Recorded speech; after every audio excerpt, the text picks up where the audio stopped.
ಶ್ರೀರಾಮ ಸಮರ್ಥ. ಮೇ 13. ನಮ್ಮನ್ನು ಸುಧಾರಿಸಿಕೊಳ್ಳುವ ಪ್ರಯತ್ನ ಮಾಡಬೇಕು.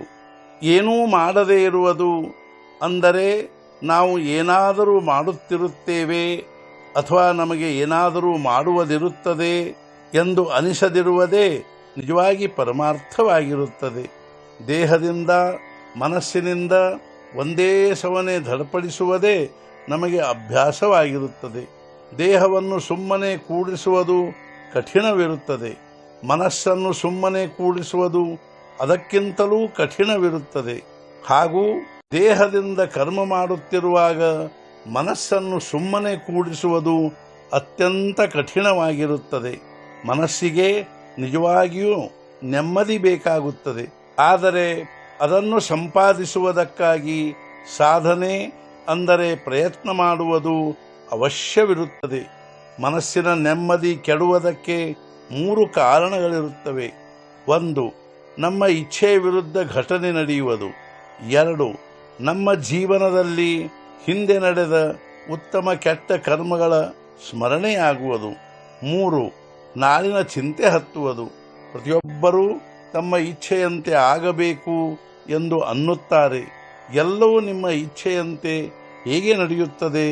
ನಿಮ್ಮ ಇಚ್ಛೆಯ ವಿರುದ್ಧ ಘಟನೆಗಳು ನಡೆಯುತ್ತವೆ. ಆದ್ದರಿಂದ ಮನಸ್ಸಿನ ನೆಮ್ಮದಿ ಕೆಡದೇ ಇರಲಿಕ್ಕೆ ನಮ್ಮ ಇಚ್ಛೆಗಳನ್ನೇ ಬಿಟ್ಟು ಬಿಡಬೇಕು. ಇಂಥದೊಂದು ವಸ್ತು ಪ್ರಾಪ್ತವಾಗಬೇಕೆಂಬ ಬುದ್ಧಿಯನ್ನೇ ಹೊಂದಬಾರದು. ಹವ್ಯಾಸ ಬಿಡಬೇಕು. ಜಗತ್ತಿನ ಆಸೆ ಬಿಡಬೇಕು. ಆಗುವುದೆಲ್ಲವೂ ರಾಮನ ಇಚ್ಛೆಯಿಂದಲೇ ಆಗುತ್ತದೆ ಎಂದು ಅನ್ನಬೇಕು. ಪ್ರತಿಯೊಂದು ಕಾರ್ಯವನ್ನು ರಾಮನೇ ಮಾಡುತ್ತಾನೆ ಎಂದು ಅನ್ನುವುದೆಂದರೆ ಭಗವಂತನ ಅಖಂಡ ಅನುಸಂಧಾನದಲ್ಲಿದ್ದಂತೆ. ನಮ್ಮ ಅಹಂಭಾವವು ನಿಜವಾಗಿಯೂ ಎಷ್ಟು ಆಳ ಹೋಗಿರುತ್ತದೆ ನೋಡಿರಿ. ಎದುರಿಗೆ ಕಾಣುತ್ತಿರುವ ವಿಷಯದ ಕಡೆಗೆ ತಿಳಿದೂ ಕೂಡ ಅಲಕ್ಷ್ಯ ಮಾಡಿ ನಾವು ನಮ್ಮ ದೋಷದ ಹೊರೆಯನ್ನು ಯಾವುದೇ ಅನುಮಾನವಿಲ್ಲದೆ ಎರಡನೆಯವರ ಮೇಲೆ ಹೇರುತ್ತೇವೆ. ಅವರಿವರ ಸಹವಾಸದಿಂದಲೇ ನಮ್ಮ ಮಗನು ಕೆಟ್ಟಿರುತ್ತಾನೆ ಎಂದು ಅನ್ನುತ್ತೇವೆ ಹೊರತು ನಮ್ಮ ಮಗನೇ ಯೋಗ್ಯವಿಲ್ಲವೆಂದು ಅನ್ನುವುದಿಲ್ಲ. ಹಾಗೆ ಅನ್ನಲು ನಾಚಿಕೆ ಎನಿಸುತ್ತದೆ. ಆದ್ದರಿಂದ ಮತ್ತೊಬ್ಬರ ಮಕ್ಕಳಿಗೆ ನಾವು ಅಯೋಗ್ಯರೆನ್ನುತ್ತೇವೆ. ನಮ್ಮ ಮಗನು ನಮ್ಮ ಕಣ್ಮುಂದೆ ಕೆಟ್ಟ ಜನರ ಸಹವಾಸದಿಂದ ಇಷ್ಟು ಕೆಡುತ್ತಾನೆಂದ ಮೇಲೆ ಸಹವಾಸದ ಪರಿಣಾಮವು ಎಷ್ಟಿರಬಹುದು? ಸಹವಾಸದ ಪರಿಣಾಮವು ಇಷ್ಟು ಪ್ರಭಾವಶಾಲಿ ಎಂದ ಮೇಲೆ ಸಂತರ ಸಹವಾಸದಲ್ಲಿದ್ದಾಗ ನಮ್ಮ ಸುಧಾರಣೆಯು ಏಕೆ ತಾನೇ ಕಂಡುಬರುವುದಿಲ್ಲ? ಸತ್ಸಂಗತಿಯಿಂದ ನಾವು ನಿಶ್ಚಿತವಾಗಿಯೂ ಸುಧಾರಿಸಬೇಕು.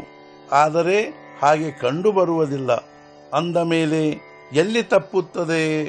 ಇದಕ್ಕೆ ಮುಖ್ಯ ಕಾರಣವೆಂದರೆ ನಮ್ಮನ್ನು ನಾವು ಸುಧಾರಿಸಿಕೊಳ್ಳುವ ಪ್ರಯತ್ನವನ್ನೇ ಮಾಡುವುದಿಲ್ಲ. ನಮಗೆ ಎಲ್ಲವೂ ತಿಳಿಯುತ್ತದೆ, ಆದರೆ ಪ್ರಯತ್ನ ಮಾಡಲು ಆಗುವುದಿಲ್ಲ. ವಾಸನೆಯ ಜಾಳಿಗೆಯಿಂದ ಹೊರಗೆ ಬರುವುದಕ್ಕೆ ನಾವು ಪ್ರಯತ್ನ ಮಾಡುತ್ತಿರುವುದಿಲ್ಲ. ಆದ್ದರಿಂದ ನಾವು ವಾಸನೆಯಲ್ಲಿಯೇ ಹುಟ್ಟಿ ಬರುತ್ತೇವೆ ಹಾಗೂ ವಾಸನೆಯಲ್ಲಿಯೇ ನಮ್ಮ ಅಂತವಾಗುತ್ತದೆ. ಇದಕ್ಕಾಗಿ ಒಂದೇ ಒಂದು ನಿಶ್ಚಿತ ಉಪಾಯವಿರುತ್ತದೆ. ಅದೆಂದರೆ ನಾವು ಅನನ್ಯ ಭಾವದಿಂದ ಭಗವಂತನಿಗೆ ಶರಣು ಹೋಗಬೇಕು. ರಾಮ, ನಿನ್ನ ಹೊರತು ಇದರಿಂದ ನನ್ನ ಬಿಡುಗಡೆ ಇಲ್ಲ. ನೀನು ಇಟ್ಟದ್ದರಲ್ಲಿಯೇ ನಾನು ಆನಂದ ಹೊಂದುತ್ತೇನೆ.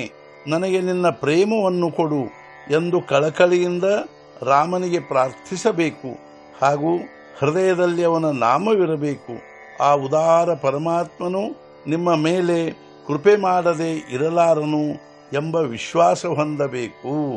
ಇಂದಿನ ಮುಖ್ಯ ವಿಚಾರ, ವಾಸನೆಯನ್ನು ನಾಶ ಮಾಡಲು ಭಗವಂತನ ಅಧಿಷ್ಠಾನ ಒಂದೇ ಉಪಾಯವಾಗಿರುತ್ತದೆ. ಸದ್ಗುರುನಾಥ ಮಹಾರಾಜ್ ಕಿ ಜೈ. ಜೈ ಜೈ ರಘುವೀರ ಸಮರ್ಥ.